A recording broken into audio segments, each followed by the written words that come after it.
An old man of no use walked in the plain. He was lost in his mind. He caught a splinter of the sun and held it in his hands.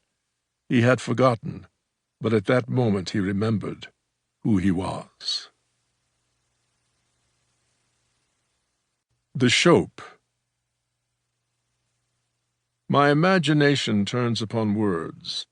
I'm certain that I was there in the forest when a storyteller recited Beowulf to a gathering of villagers in Anglo-Saxon England, common folk for whom such a performance was magical.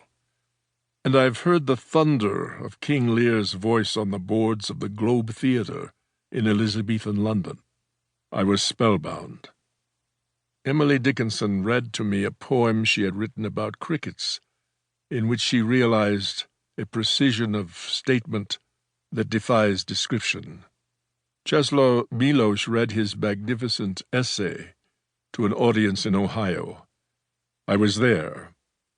I know these voices as well as I know my own, for I've heard them in my dreams. Dreams are the language of the imagination, and words are the conceptual symbols of our dreams.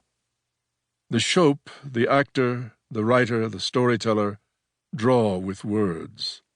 All of human history and all that can be dreamed of the future is contained in such drawings. I hear ancient voices striving for meaning and art, and I see crude and beautiful images on the walls of caves. Deo gratias. The spiritual gravity of place. There are places in the world that lay claim to you, though you have been to them only once or not at all. They are places that you know imperfectly in your recollection, or unaccountably in your dreams. Once I visited the ancient city of Samarkand. I was there a few days, but it seems to me that I lived there throughout some years of my life. There I stepped out of time and into the vortex of cellular memory. Samarkand absorbed my whole being, and in my dreams I have come to Tintagel, or rather the mythic city of Camelot, which holds for me the same spiritual gravity. I have been there, though I have not, and there I have heard someone say, "Ah, you have returned. Welcome." The realization of nothing. At Brocéliande I joined a group of sightseers at Merlin's tomb. Their guide was a portly man of average aspect, who looked to be in his 50s or 60s. His eyebrows and beard were white, and there was an air of sagacity about him. He proclaimed himself a druid, and he spoke of Merlin with great authority. He held easily and securely the attention of his audience. There was something unusual about him.